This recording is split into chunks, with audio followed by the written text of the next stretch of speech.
4, 3, 2 y ahí vamos. Estamos desarrollando esta propuesta de que a través de los conocimientos tradicionales y la ciencia occidental tengamos un abanico más grande de posibilidades para hacer y construir otro mundo. Bienvenidos, bienvenidas a esta entrevista con Anantli Martínez. Hoy nuestra invitada pues tiene muchas cosas que compartir. En el tiempo que vamos a estar con ella, vamos a avanzar en algunas cosas y posiblemente tengamos otra oportunidad para desarrollar lo que no nos alcance en este momento. Así que les agradecemos su presencia y queremos empezar con una pregunta para conocerte un poco más. ¿Quién es Anantli Martínez? Bueno, pues Anantli Martínez Munguía es mi nombre. Soy doctora en Ecología y Biotecnología e ingeniera agrónoma por la Universidad Autónoma Chapingo.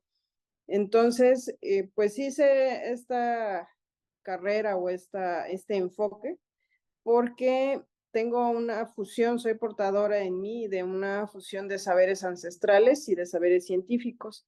Mi papá es de origen campesino y mi mamá es una científica. Entonces, pues decidí hacer honor a ambas partes y por eso estudié primero agronomía y luego hice el doctorado en ecología y biotecnología para poder ofrecer tradición y ciencia, porque mi caso, que es como uno de los más extremos que hay, de ambos extremos del conocimiento, en realidad resume la situación de muchas personas de América Latina que teniendo abuelas o abuelos sanadores de origen indígena, al mismo tiempo tratamos de ser modernos y de entender y comprender las maneras que tiene ahora la ciencia de entender la salud. Entonces, bueno, pues la forma en la que diseñé mi carrera es para poder servir de puente entre tradición y ciencia y que las personas se reconcilien entre estos dos saberes. Pues esa soy yo. Muchísimas gracias. Me recuerda cuando empezaron a moverse los campesinos precisamente a Norteamérica, regresaban y traían las costumbres y la ropa y lo que habían aprendido allá, y entonces no se ubicaban ni allá ni acá, no pertenecían a ningún mundo. Y sin embargo, hay un pensamiento en los Hopis, se menciona que en algún momento los hombres blancos iban a llegar eh, a la tierra que ellos, los Hopis, tenían destinada, pero iban a ser los últimos que iban a llegar. Y esos hombres blancos, los Hopis pensaron que eran los españoles, los ingleses, y bueno, tuvieron desencuentros. Y ahora, con esto que la ciencia llama psiconeuroinmunoendocrinología, parece que precisamente ese hombre blanco, el que tiene el conocimiento y que hablan de lo mismo que hablan los Hopis y las tradiciones originarias o las culturas originarias de América, los hermanos se vuelven a encontrar. Pues me da gusto poder escuchar esto. Muchísimas gracias. Vamos a continuar con una pregunta que tiene que ver con precisamente estos saberes. Eh, a estos saberes les llamamos cultura iniciática, pero para ti, ¿qué sería la cultura iniciática? La cultura iniciática, pues la cultura es aquello que empezamos a transmitir principalmente de forma oral o al principio fue de forma oral, después de forma escrita, e incluso a través de pictogramas o de la generación de imágenes, que es lo que buscamos generar en el cerebro de otras personas. Entonces, la cultura, de manera científica, ya hay una palabra para eso, son memes de información. Esta teoría, que surge a través de Richard Dawkins, es un científico que escribe varios libros, uno de ellos muy bueno que se llama El gen egoísta, que continúa con el fenotipo extendido y luego tiene otro libro que se llama El relojero ciego. Este señor Richard es un genetista, o sea, no es un místico. Sin embargo, él establece un idioma que a mí me gusta hablar, que finalmente es el de los genes BCMMs. Entonces, los genes es ese fragmento de información cultural, de información genética que transmitimos de padres a hijos a través de la reproducción, básicamente. Y los genes es la base de la evolución, o sea, la evolución ocurre porque hay cambios en los genes.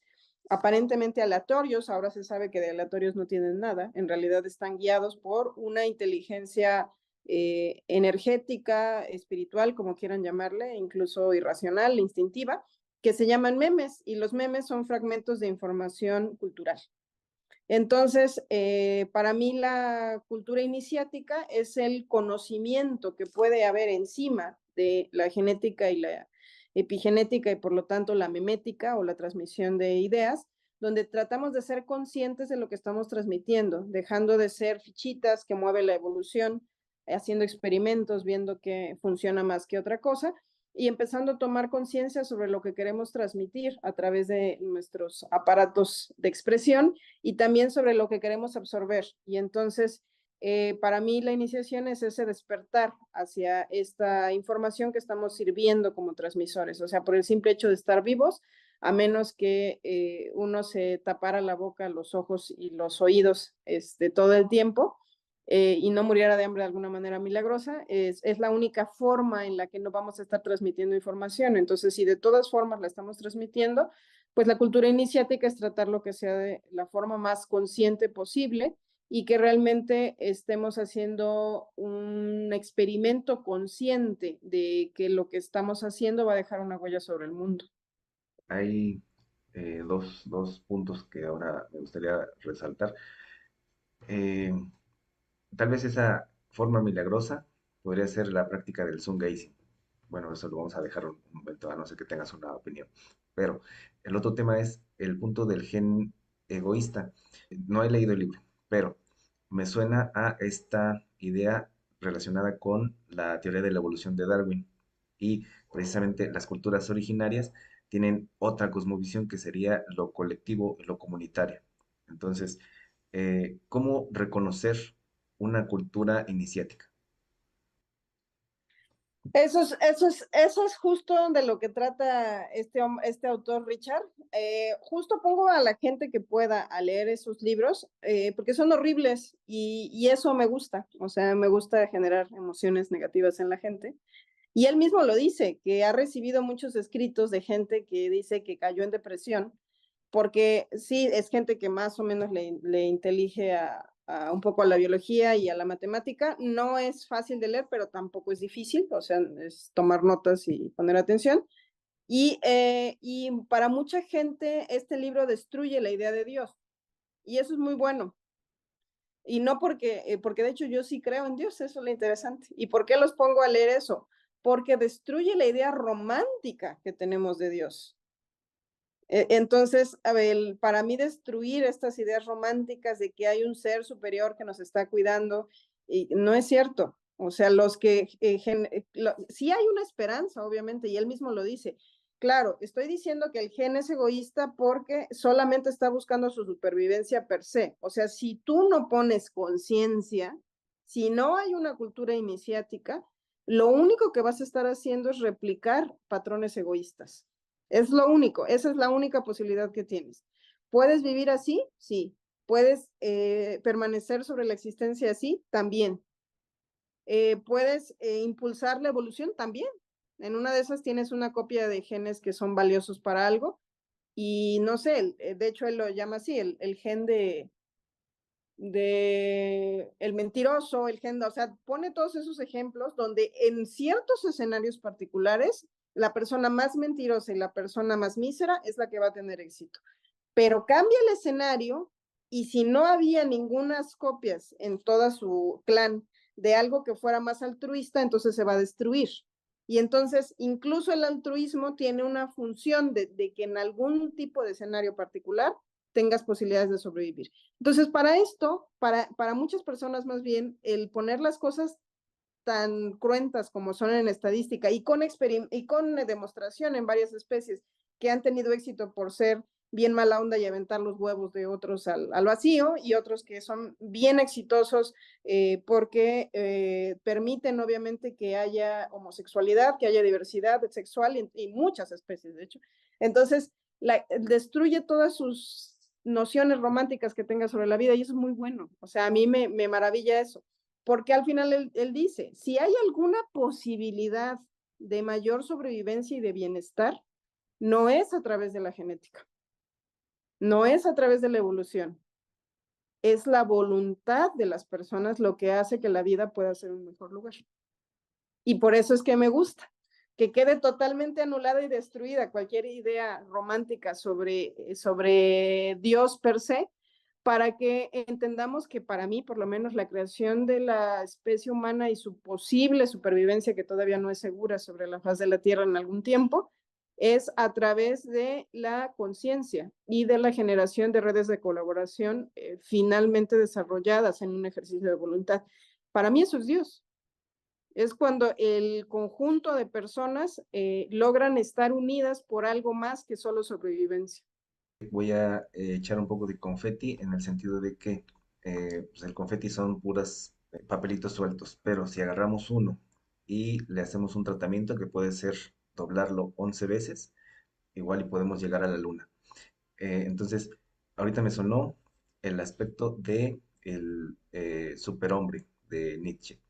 También me sonó el tema de posiblemente hasta cada una de las emociones que tenemos tenga que ver con un eh, parásito, bueno, la microbiota en general, y precisamente nuestra evolución pues, y nuestro comportamiento casi que depende de lo que comemos y lo que tenemos por simbiosis en el estómago.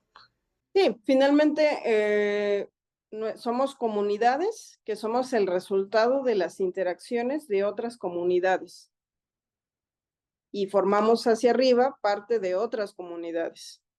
En los millones de kilómetros cuadrados que hay en el universo, infinitos, aparentemente, y en los también hacia abajo millones de kilómetros o milímetros cuadrados que tenemos hacia adentro de universo interno. Entonces, hay algunas nociones del espacio donde se dice realmente un ser humano es un universo para un microbioma que está viviendo en nuestro interior. De hecho, su país puede ser tu hígado y tienen otros países vecinos, que es el páncreas, la vesícula, los intestinos, y el conjunto de todos esos países forma un mundo que podría ser tu caja torácica, y por lo tanto los otros mundos serían el cerebro, las piernas, etcétera, etcétera. Tratando de hacer un poco de resumen, si hubiese pasos o varios puntos que nos pudieran ayudar a identificar una cultura iniciática, ¿cuál dirías tú que sería? Pues usualmente son la búsqueda de la trascendencia. Y quiero decir que para que sea funcional, además, esta búsqueda de trascendencia, yo esperaría que fuera efectivamente en comunidad y que fuera basada en hábitos saludables. Porque si no, la búsqueda de la trascendencia también puede estar en una secta terrorista que incita al suicidio, ¿no? O sea, también están buscando la trascendencia, ¿no? Pero no está basada en hábitos saludables y no es en colectivo. Entonces, pues ojo con eso, de todo en lo que nos metamos, ¿no? Los movimientos religiosos también están buscando la trascendencia, pero es usualmente como lo podemos identificar y podemos evaluar si eso es lo que necesitamos, es de una forma dogmática, casi siempre, donde hay ciertas cosas que no se cuestionan, aunque no haya pruebas de ningún tipo.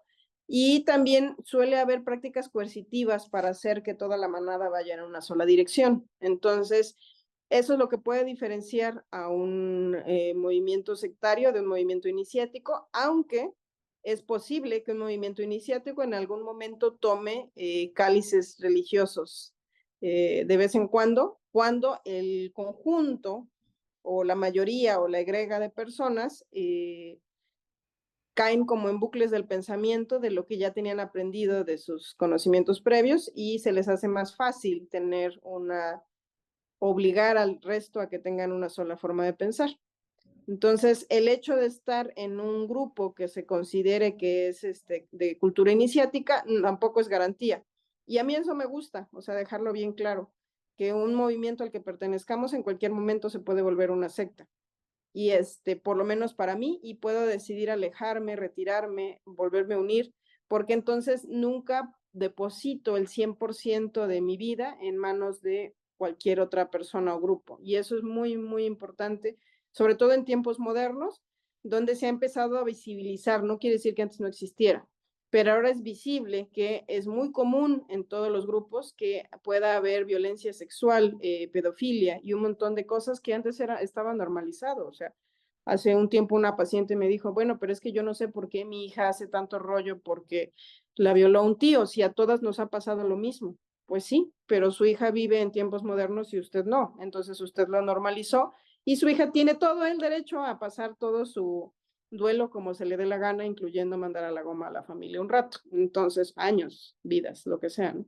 Entonces, los tiempos han cambiado definitivamente y creo que una cultura iniciática se distingue por eso, simple y sencillamente, porque está buscando la trascendencia, pero lo hace de forma sana y en colectivo, pero educa o por lo menos permite que las personas sigan manteniendo su individualidad y la responsabilidad sobre su vida al mismo tiempo que trabajan en colectivo. Me resuena con las propuestas del coaching educativo, que es lo que conozco, en el sentido de que es muy importante hacer un cuestionamiento, sí, interno de las propias creencias y posteriormente externo de esas creencias del colectivo, sea familia, sea grupo, comunidad, pero además con una propuesta, no nada más el cuestionamiento per se, sino con una, sí, con una intención en este sentido de que mencionabas, lo colectivo y lo sano. Lo que me lleva a preguntarte sobre esta experiencia personal en cuanto a tu búsqueda, porque si es cierto que en tu caso tienes un conocimiento pues ancestral, el hecho de pasarte al otro lado, que sería la cosmovisión occidental, en algún sentido cuestiona, ¿no?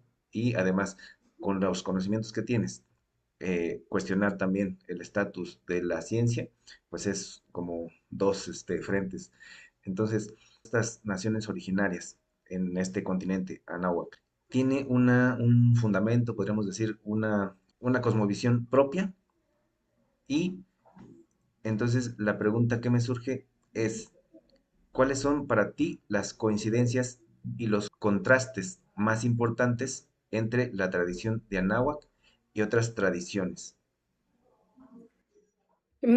Sí, de hecho, pues tengo un taller incluso que ahorita le estoy dando mayor difusión.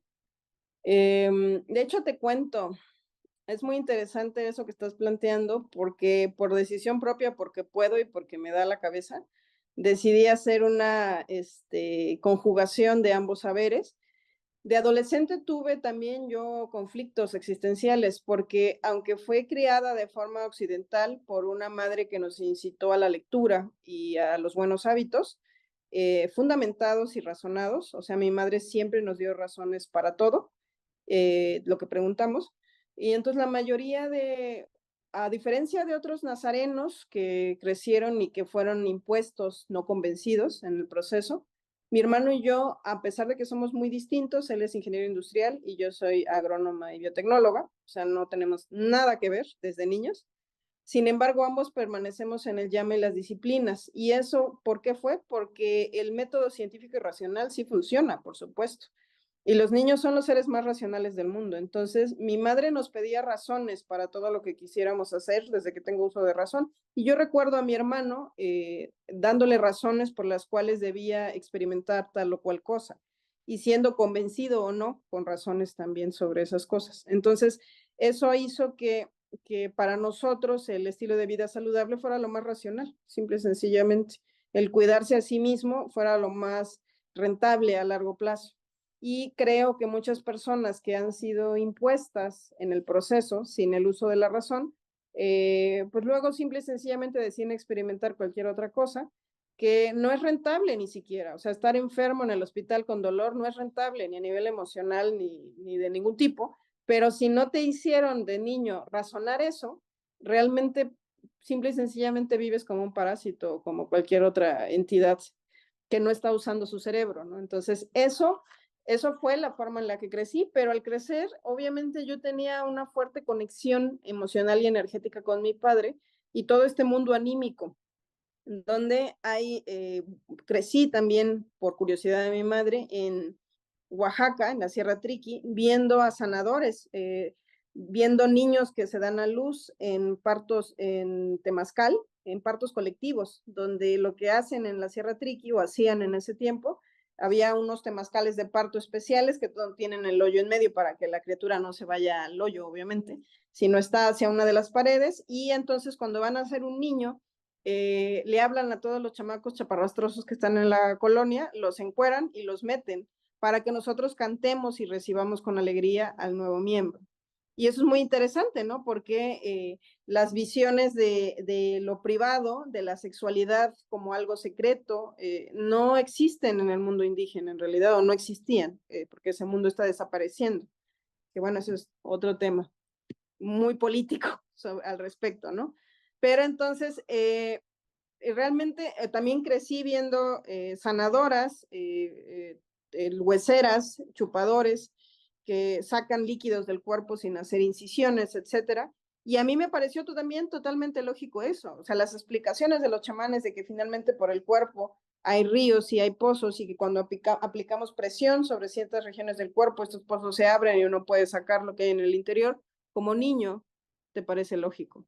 Entonces, al crecer lo que quise fue integrar, simple y sencillamente. Y la integración es a través de diferentes cajas que podemos tener en nuestro cerebro. Por un lado existe algo racional, un mundo palpable, un mundo que se puede analizar con estudios de laboratorio y resonancias magnéticas, pero por el otro lado existe también un mundo anímico donde todo es posible porque es a través de la energía.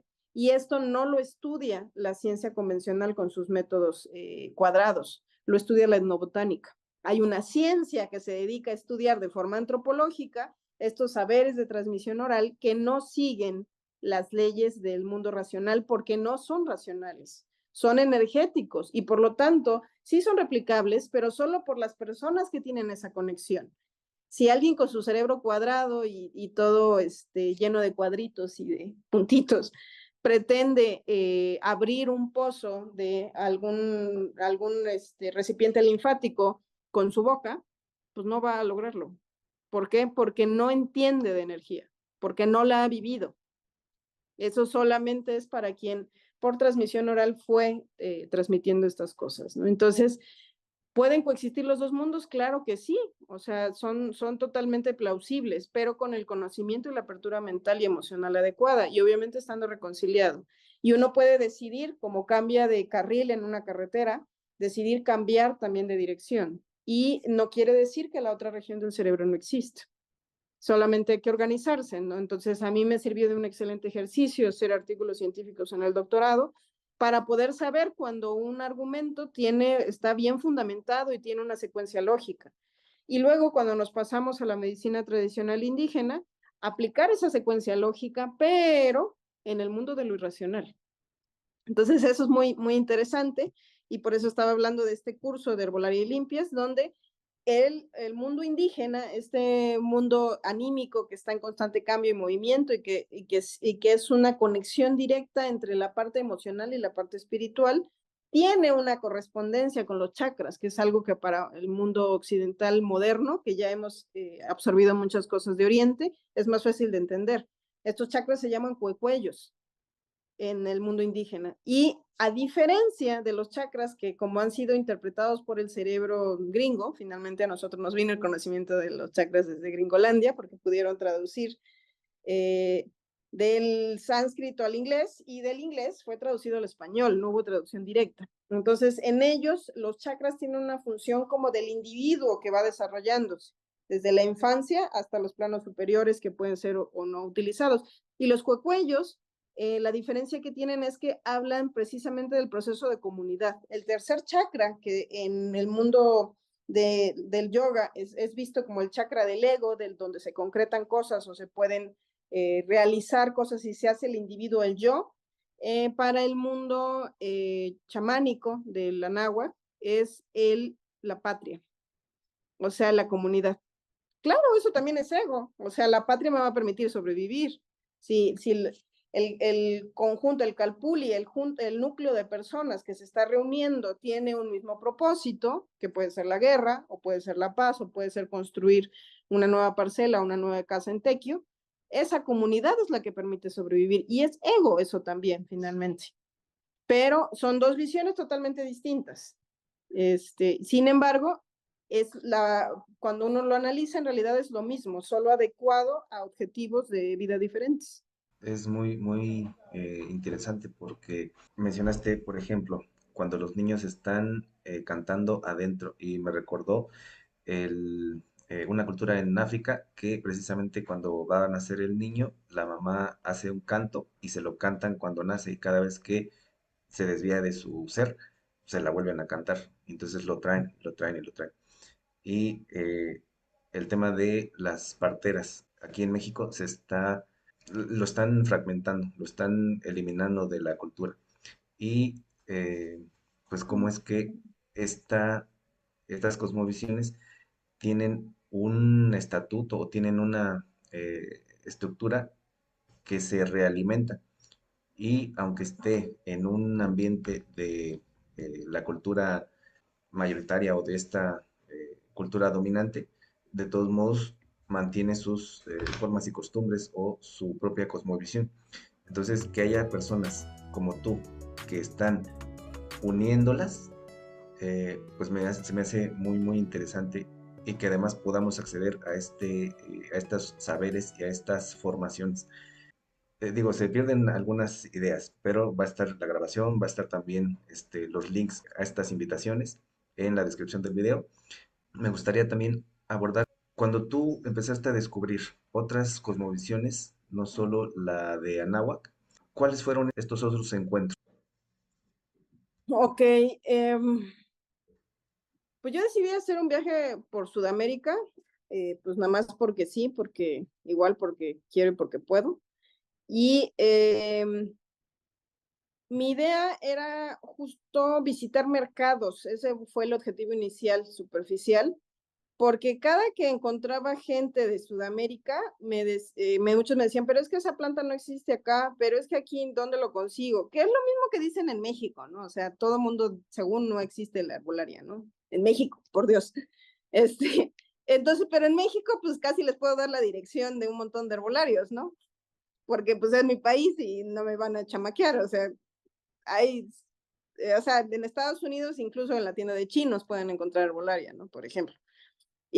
Pero en América Latina, pues quería ir a ver si de veras no había mercados. Obviamente, en todas las ciudades que visité y en todos los países hay una herbolaria riquísima, abundante, pero hay que irse a meter al mercado. Y incluso en mis cursos, en mi curso de herbolaria largo que ahorita está por desaparecer, está en los últimos 6 meses, porque voy a hacer unas reformas, quiero cambiar totalmente el rumbo de lo que estoy enseñando, hacerlo más profundo. Entonces, pero en este curso tengo una grabación donde voy a un mercado, justo porque sé que para mucha gente es lo que tú estás diciendo. No es que no existe, es que es como una serie de memes cerebrales que se están perdiendo. Agarras tu bolsita y como la patita te vas al mercado. Esa práctica la tengo grabada. Y entonces voy recorriendo pasillos y todo eso. ¿Por qué? Porque se tiene que volver aspiracional esto. Así como a la gente no se le hace difícil ir al supermercado, que se vuelva a hacer una norma, agarrar tu bolsita como la patita e ir al mercado con tu canasta y tu rebozo de bolitas.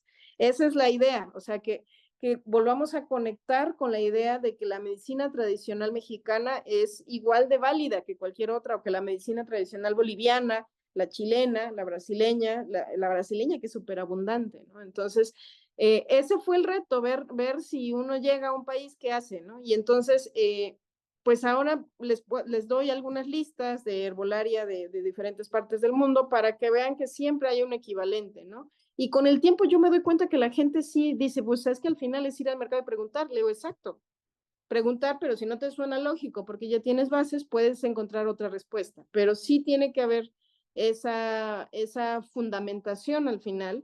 Y lo que yo encontré ya en el fondo, pues es una riqueza cultural, ¿no? O sea, empezando por Brasil, en Norte, que fue el país primer que llegué, este gran encuentro con la religión sincretizada que viene con cosas de África, es muy interesante, es muy fuerte. La práctica del chamanismo africano es fuerte, involucra vida y muerte. Los santos estos, los que andan vestidos totalmente de blanco, que no siempre hacen cosas tan positivas. tan blancas en realidad, pero también viene del dolor, por supuesto.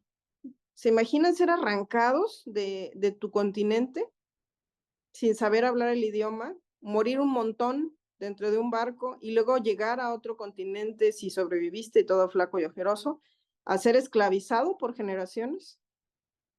O sea, ¿cómo puedes pedir blancura y transparencia? ¿Cómo sobrevives a eso? No hay forma. No hay forma. O sea, la única forma es la que existe, que es con estas emociones hechas camote y que cuando moldeamos este dolor, cuando como barro generamos con este dolor algo nuevo, obviamente va a tener algo de oscuro, porque sigue siendo dolor, porque todavía no está del todo trascendido. Y de ahí venimos muchos, muchísimos que estamos en México, traemos parte de estos genes de dolor, por supuesto. Estas personalidades melancólicas, estas personalidades violentas, estas personalidades resentidas, ¿de dónde creen que vienen? ¿De gurús? Pues no, obviamente, o sea, están haciendo lo que pueden. Yo voluntariamente, de hecho, en ese tiempo mi socio me preguntó, oye, ¿y te gustaría que hiciéramos campañas para promover tus cursos en Brasil? Y le dije, no, la verdad es que no. O sea, es una energía que la puedo comprender, pero que en este momento no estoy dispuesta a trabajar totalmente. No estoy diciendo que sea malo, siento que hay mucho trabajo emocional que hacer con esta nación y que a mí no me corresponde en esta experiencia de vida. Porque mi experiencia de vida es más latina, de raíces que nos une finalmente el idioma español, no el portugués. Y luego salgo de Brasil y me voy a Perú. Bueno, Perú pues, es toda una experiencia, ¿no? Hay muchísimo saber ahí también en Perú. Ahí pude encontrar, pues obviamente toda esta parte de las ceremonias con San Pedro, con Huachuma, y todo este saber sincretizado, pero que se ha hecho como comercial para turistas, básicamente. Está un poco prostituido, la neta, o un bastante. ¿Y por qué? Pues porque es lo que vende y es lo que les ha permitido sobrevivir, finalmente, ¿no? Entonces, sí vi indígenas ladinos que están buscando cómo obtener una ganancia, finalmente, de su cultura. Sí vi un Machu Picchu, pues que obviamente está sujeto a los ires y venires del COVID-19 y que la mayoría de la población ha empezado a vivir del turismo sin hacer un proceso educativo previo.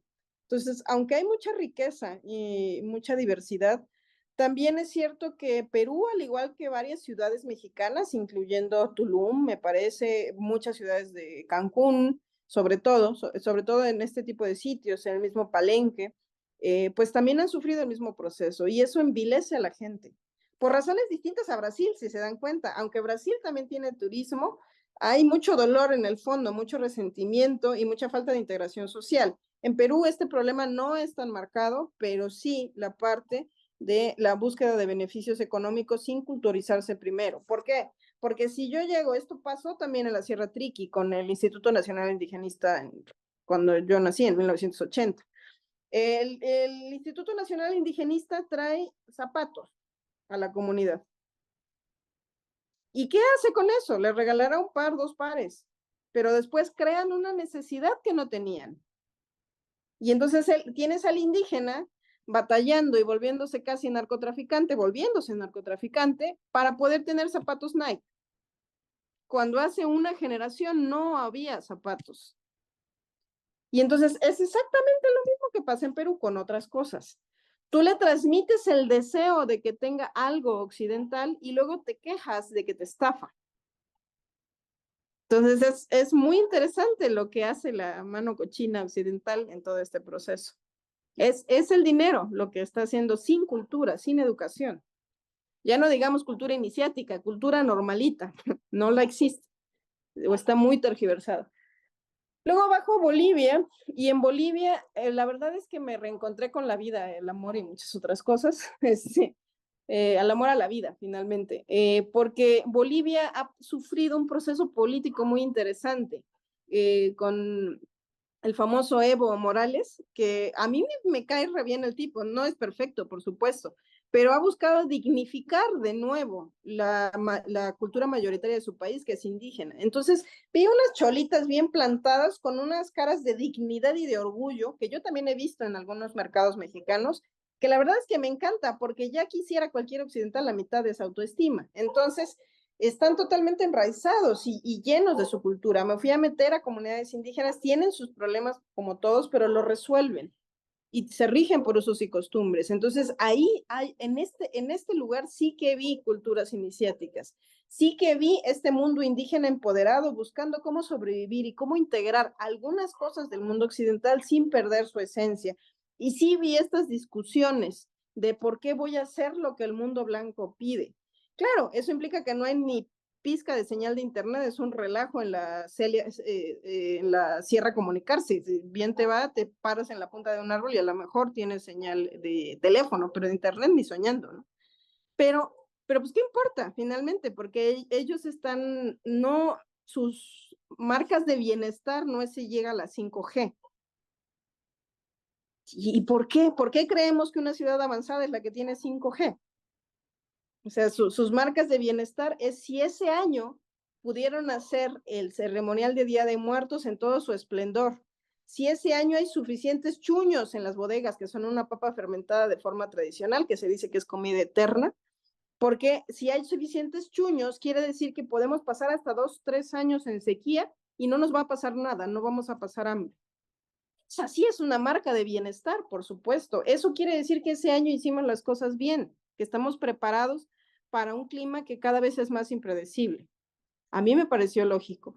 Que yo no me sienta cómoda totalmente con toda su comida, que guisan con un chorro de grasa de cerdo porque es lo más económico, pero gracias a eso no consumen aceites occidentales, pues sí, puede ser que no sea para mí, pero en realidad ellos tienen sus propios estándares de bienestar que siempre han existido, pero que ahora fueron dignificados gracias a que sus gobiernos han empezado a tener una visión más amplia, de dejarlos existir y empoderarlos de que lo que hacen está bien hecho y no estar deseando cosas que no tienen.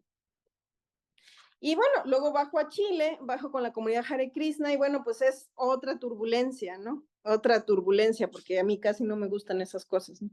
Si no tengo problemas, salgo a buscarlos porque me aburro. Entonces, Chile es un país que está muy europeizado, obviamente, más que México, y eso es decir bastante, porque es más bien nosotros estamos norteamericanizados, no estamos influidos tanto por Europa, pero Chile sí.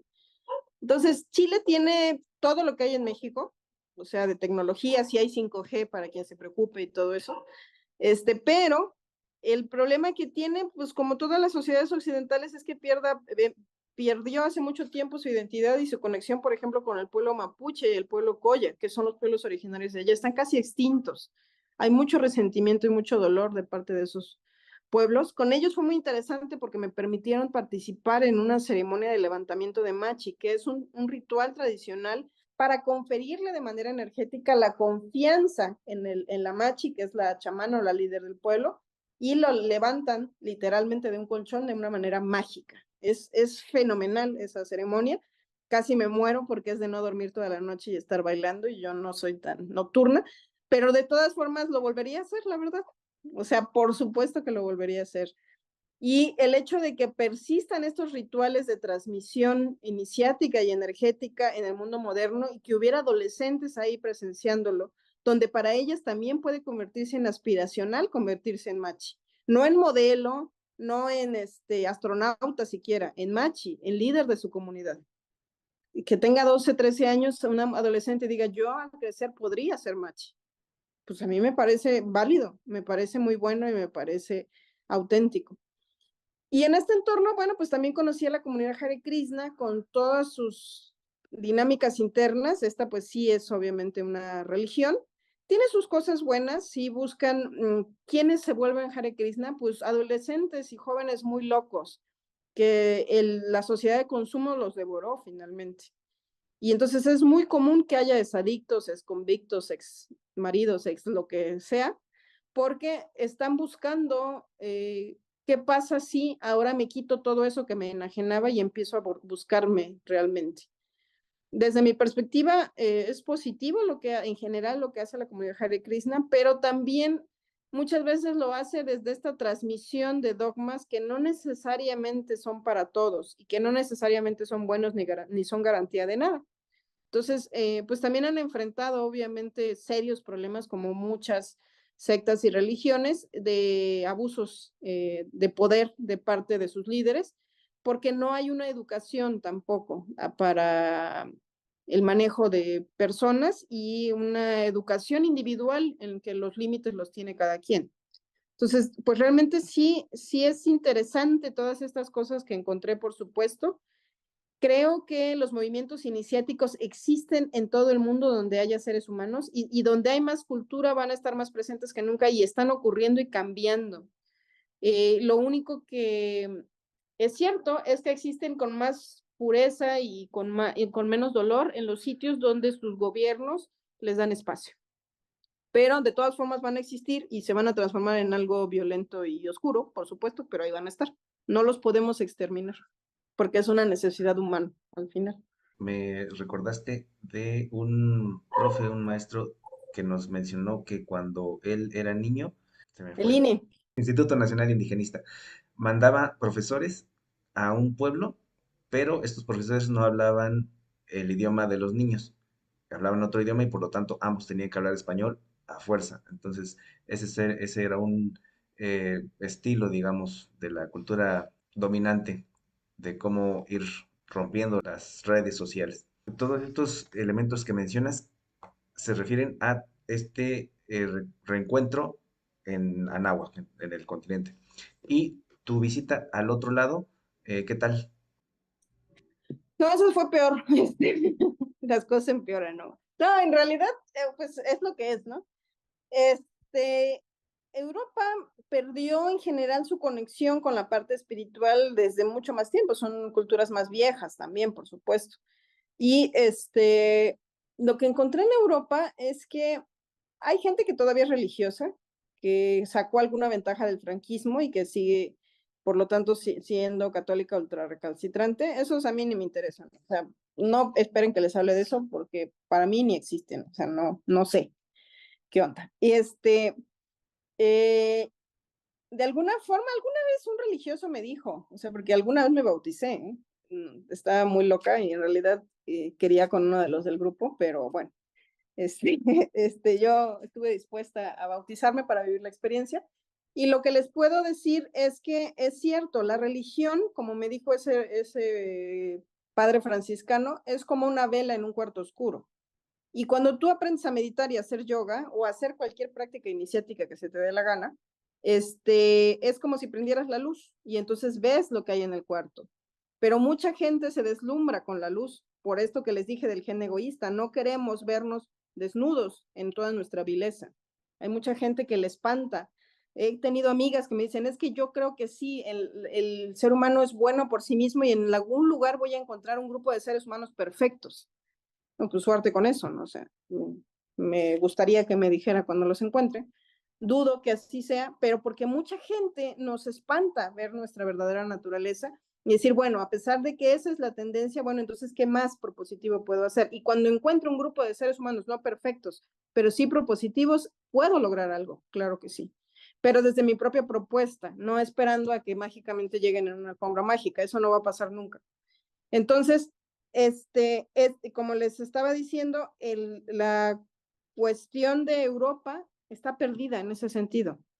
O sea, está perdida porque o hay gente que está muy metida en la religión o hay los conspiranoicos. No hay casi puntos intermedios. Es muy poco los puntos intermedios que hay porque hay muy poca gente dispuesta a pensar. Desafortunadamente, el hambre sí te hace pensar. Si es un hambre suficiente que no te mate y te envilezca, entonces te lleva a decir, bueno, ¿qué más? A buscar trascendencia.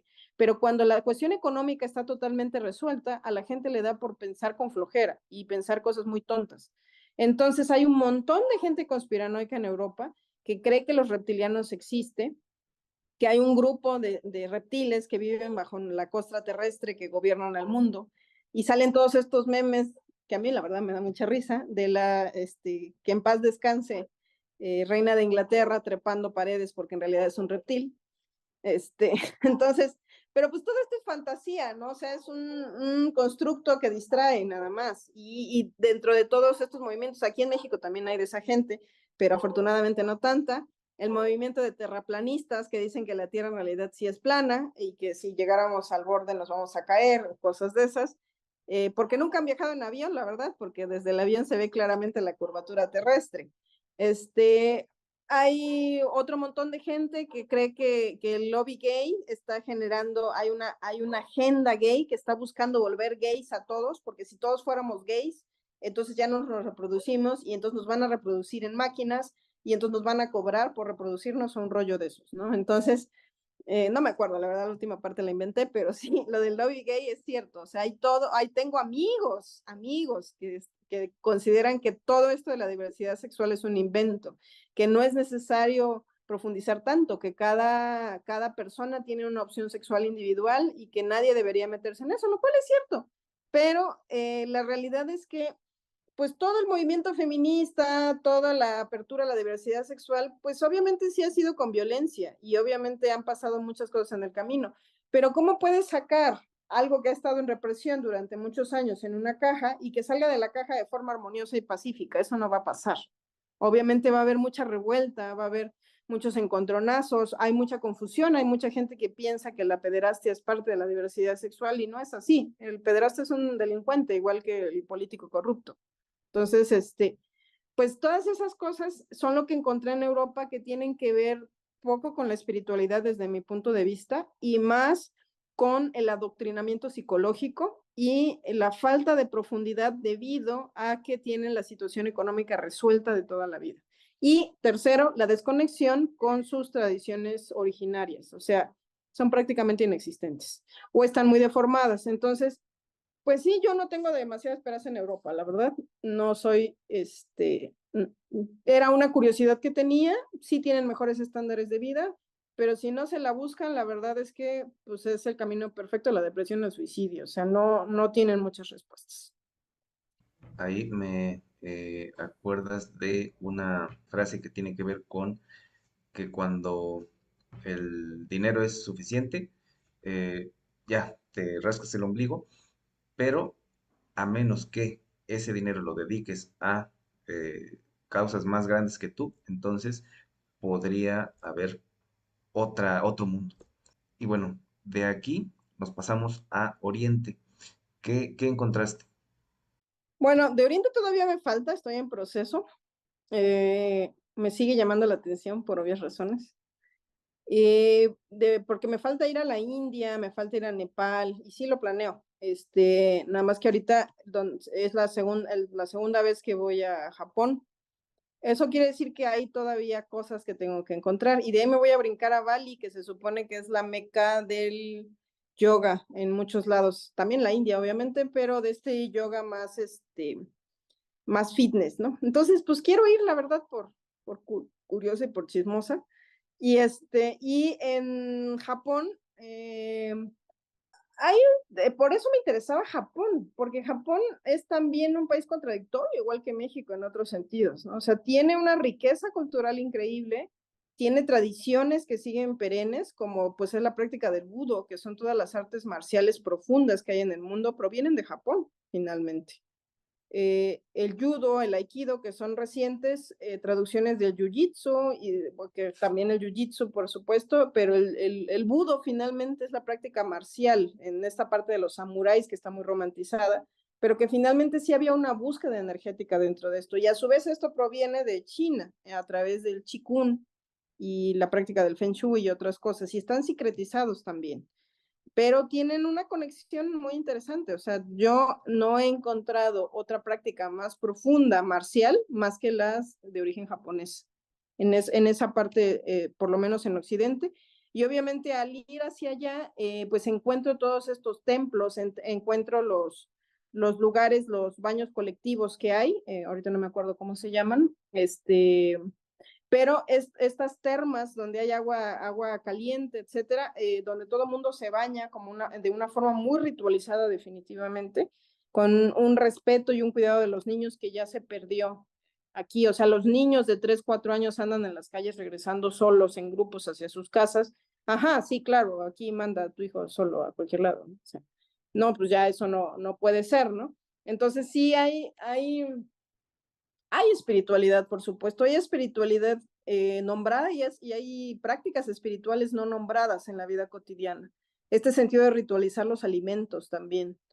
El comer con un palillo en vez de con una cuchara tiene su sentido espiritual también, y el estar en contacto también a través de los palillos que se vuelven tus dedos, ¿no? De alguna forma, y que nos permite interactuar de forma directa con los alimentos.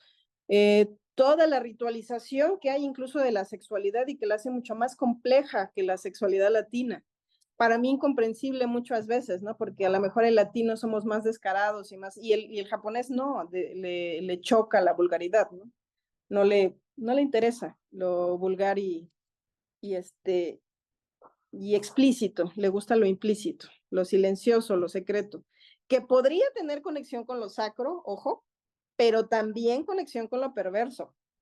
Y ese es el juego que es interesante de Japón. Puedes encontrar las dos cosas. Puedes encontrar en algunos de sus monasterios, no en los más comerciales, en los menos comerciales. Yo he sentido una conexión energética increíble. Realmente puedes encontrar respuestas incluso de vida, aunque no hables el mismo idioma, ¿no? Y en otros espacios puedes encontrar también cosas muy retorcidas, ¿no? Entonces, pues existen los dos extremos, por supuesto, entre más luz también hay más oscuridad. Hay que recordar que Japón también pasó por este periodo de los salteadores, las guerras y todo eso, y ese sufrimiento, los grados de sufrimiento humano también hacen que la gente busque partes más espirituales. Por cierto, ojo, no quiere decir que entonces yo les deseo el mal y que sufran mucho, no, sino que si ya están sufriendo, aprovechen el sufrimiento y no lo vean como algo necesariamente negativo. Y si no estás sufriendo, que busques la profundidad sin necesidad de sufrir. O sea, no es necesario sufrir para buscar la profundidad, sino que cuando sufres es más fácil quererlo. Pero si no sufres, también se puede obtener en bienestar esa profundidad. Pues el ejemplo lo tenemos en el Buda, ¿no? Que era un hijo de un rey y ni siquiera conocía la enfermedad y la vejez. Y él la fue a buscar porque era una necesidad de su alma integrar los opuestos. Entonces, bueno, pues Japón es eso, Japón es ese crisol. A mí, o sea, es que América Latina tiene su encanto, por supuesto, porque es además con lo que tengo conexión, para empezar en la piel. O sea, hace rato estaba pensando, pues es que mi papá se aseguró de estar presente en mi vida, en este mundo mágico, porque cuando me veo al espejo lo veo a él, tengo su color de piel, tengo sus ojos, tengo muchos de los rasgos de su pueblo, ni modo que digan, no, es que yo soy europea, no, friegues, o sea, no es cierto, o sea, soy indígena, 95% y tengo algún 15% por ahí en mi ADN europeo proveniente de mi madre, pero la enorme mayoría es indígena. Entonces, esa conexión siempre va a estar presente y por lo tanto en el mundo de la náhuatl lo puedo entender completamente en sus variedades. Pero Japón para mí me dio esa profundidad de una nación que ha tenido sus altas y sus bajas y que aún así permanece. Entonces, creo que tenemos mucho que aprender de muchas partes del mundo. Estamos llegando a el final de esta entrevista. Entonces tenemos dos temas y uno es dentro de tus estudios, de tus tratamientos, usas la medicina china. ¿Qué nos puedes contar? De la medicina china en realidad uso muy poco, pero algunas mezclas de plantas, hay una mezcla más de la ayurveda, hay una mezcla que se llama Cognition, que es ayurvédica, y de la medicina china lo que recomiendo mucho en sintonía con el uso de plantas medicinales de cualquier parte del mundo es la acupuntura, porque la acupuntura de verdad puede sustituir a la morfina, puede adelantar o retrasar un parto, puede cerrar una herida, etcétera, o puede incluso equilibrar los meridianos del cerebro. O sea, de verdad, un buen acupunturista, o sea, tengan de amigo a un buen acupunturista. Y eso se los paso. Yo tengo amigos por especialidades, los voy organizando. Y siempre debe haber un acupunturista entre sus amistades o sea, sus contactos, porque eso sí nos permite incluso sustituir a la medicina occidental en los casos de urgencia. Claro, si se les salió un hueso, pues sí tienen que ir a que se los acomoden realmente, pero obviamente trata la cuestión del dolor y que puedas dejar de manera más rápida el medicamento. Entonces, eso es lo que uso. Aquí en México apenas se hizo una certificación por competencias sobre el uso del maguey, de las puntas de maguey, en una especie de acupuntura de la tradición mexicana. Sí, pues ahí habría que ver justo el grado de especialización que tienen, simplemente. O sea, en la práctica hay que probarlo y sí, porque esto sí es muy de práctica. Si la persona ha practicado lo suficiente y tiene don, lo va a ser bueno. Si no, a malos acupunturistas hay un montón, ¿no? O sea, que toman un curso de 12 horas y listo, ¿no? O sea, no, es práctica y práctica y práctica. Entonces, ya para ir terminando, eh, ¿cuáles serían los principios de la tradición oral y de la tradición científica que reúnes o sincretizas en tu propia práctica? Yo lo que reúno de tradición oral es todo lo que es la medicina tradicional mexicana, que lo divido en tres áreas. Las prácticas, como son los hueseros, los chupadores, las parteras, etcétera. La herbolaria, que es el uso de las plantas medicinales asociado a estas prácticas, y toda la parte de los rituales, que básicamente son las limpias. Entonces son tres cosas. Las tres cosas las tenemos que comprender. Son de tradición oral, sí, pero en mi caso están puestas en papel. ¿Por qué? Porque en el mundo occidental la gente necesita un papel. Pero al final tenerlas en un papel no te sirve de nada. Estas prácticas son de tradición oral y son de práctica. Y entonces yo siempre incito a mis alumnos y pacientes a que lo practiquen. De hecho, ahorita, bueno, eso es de la tradición oral. Y ahora de la tradición científica, pues toda esta parte de los análisis clínicos, yo personalmente sé interpretar análisis clínicos porque mi mamá es médico, entonces, pues sí me enseñó. O sea, lo vi que los valores, lo que puede significar, etcétera.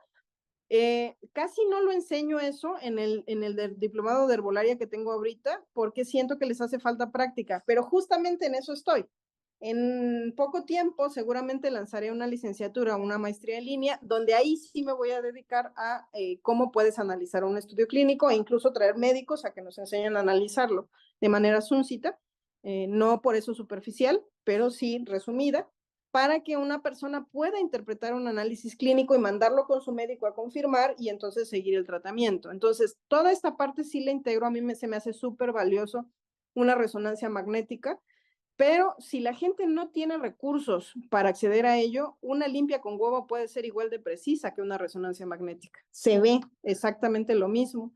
Y he estado ahorita haciendo el ejercicio de hacer comparaciones incluso de huevos para que la gente entienda que es una ciencia finalmente porque es repetible, solo que no es una ciencia occidental, es una ciencia botánica, etnobotánica de nuestros pueblos, étnica.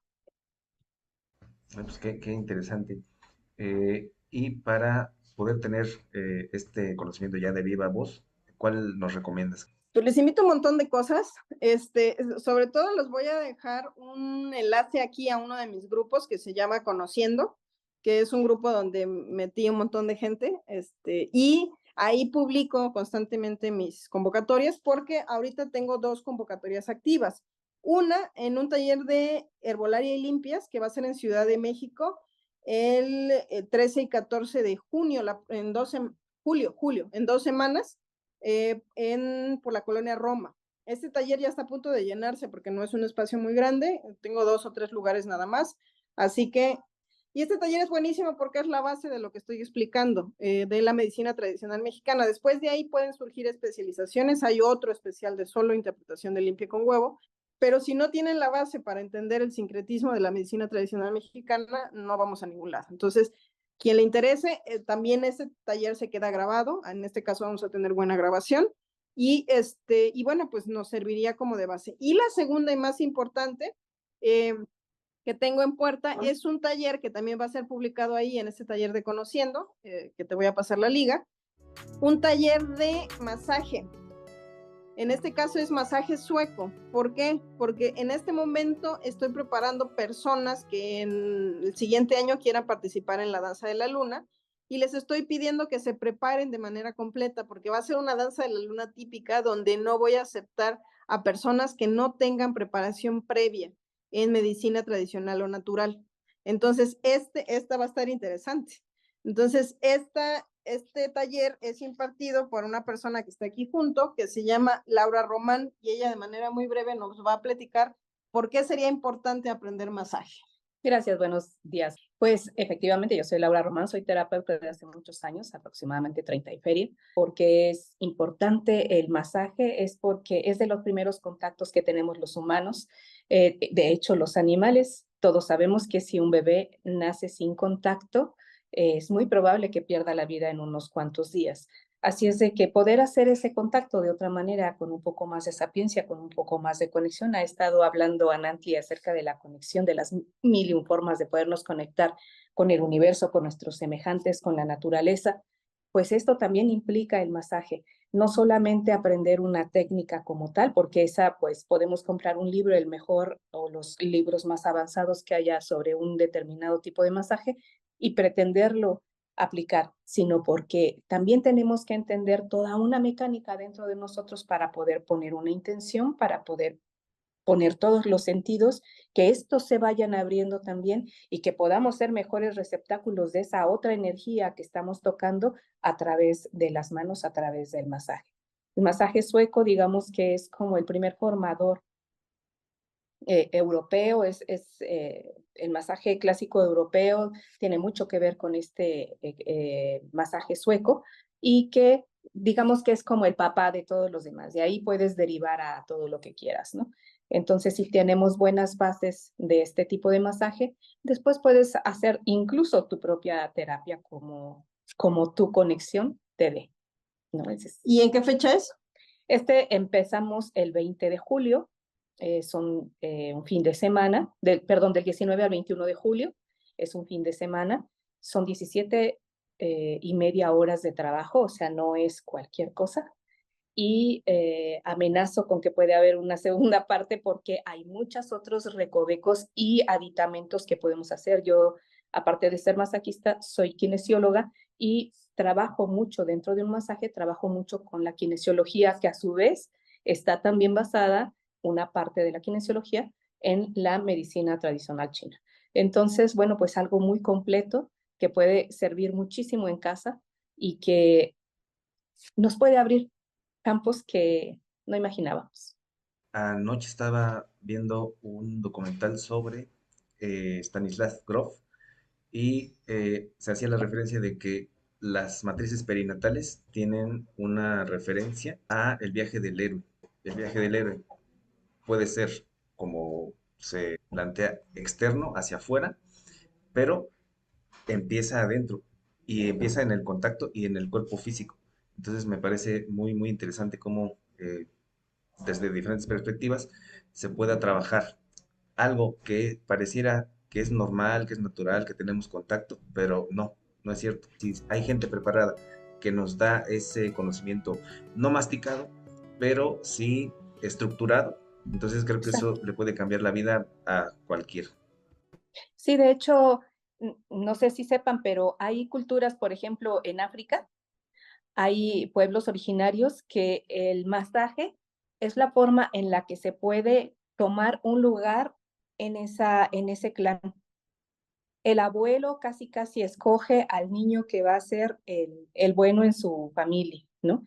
Y entonces así se van haciendo, aquí no es de tradición oral, sino en tradición manual, se van dando ese poder de mano en mano. Y no quiere decir que los otros nietos o que los otros hijos no sean queridos, simplemente que uno es el que está marcado, porque no pueden reinar todos, ¿verdad? Es uno el que está marcado, pero todos saben hacer, todos saben dar una buena energía para sí mismos y para otros. Entonces esto me parece muy interesante. Y cómo empieza también incluso con los animales, ¿no? Yo cuando les doy la clase justamente hago un pequeño recorrido sobre la historia y empiezo desde los animales. Recordaste un comportamiento de las nutrias. Uh -huh. Cuando se reconocen, si no hueles al grupo, no perteneces. ¿Sí? Todos, un elefante bebé, si no huele a la madre, si no están las tías con las trompas frotándolo, si no le dan ese respaldo, esos grandes troncos que son las patas de toda su manada, el elefantito podría morir podría perecer en menos que te lo platico, ¿no? Hasta por el intenso sol. Entonces, necesitamos ese contacto como seres vivientes, como seres sintientes, necesitamos ese contacto. Y tan es así que una planta tú la dejas sola en un lugar y no nada más se muere porque no le echaste agua en ese lugar por 30, 40 días, sino porque está sola, porque no hay contacto, ¿no? No hay otra energía que le pueda dar esa vida. Entonces, somos seres de contacto. No quiere decir que tengamos que estar eternamente como Arlequín en la fiesta, pero sí que tenemos contacto y que es muchas formas no verbales de poder tener. Pues muchísimas gracias. Claro que sí, con muchísimo gusto. Gracias a todos ustedes y que pasen un excelente día. Es una ecoterapeuta con la que trabajo, es Laura Román Saavedra, yo soy Anantli Martínez Munguía.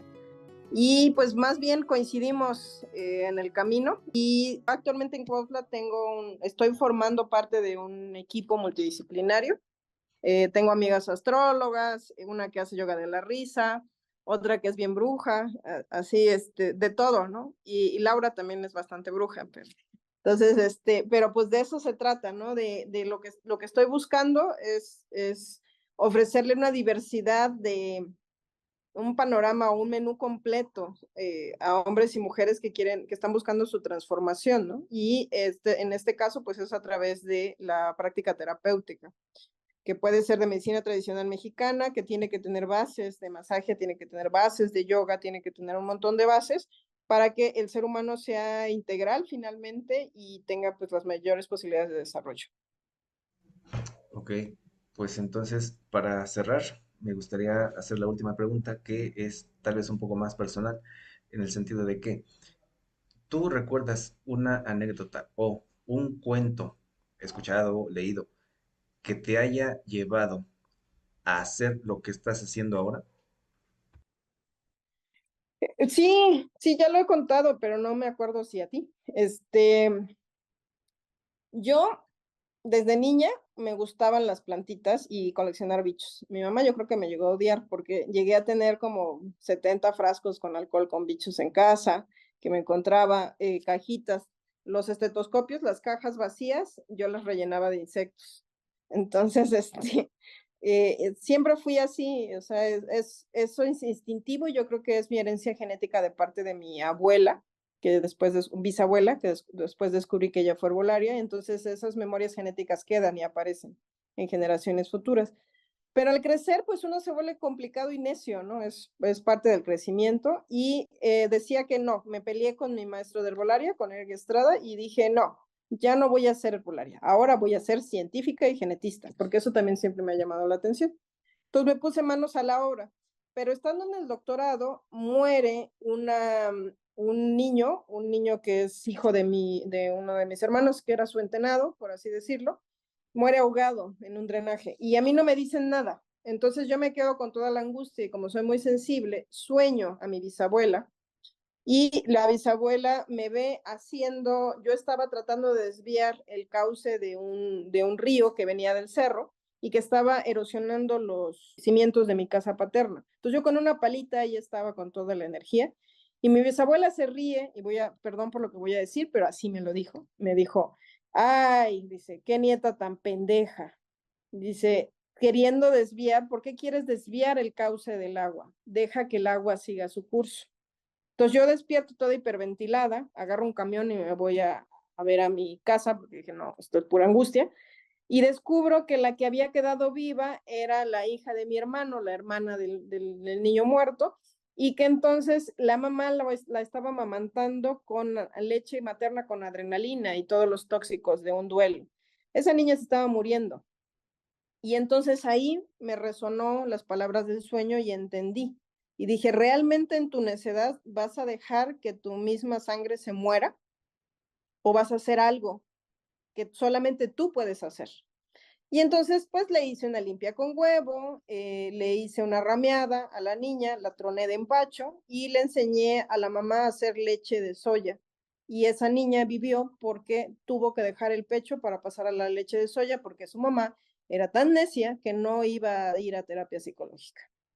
Entonces, bueno, pues esa fue la primera vez que yo usé lo que ahora entiendo que es esta herbolaria sistémica, herbolaria integrativa, herbolaria epigenética, que integra más de un saber. O sea, sí la medicina tradicional, pero también la ciencia de, pues si estás bien intoxicado, no puedes dar lactancia.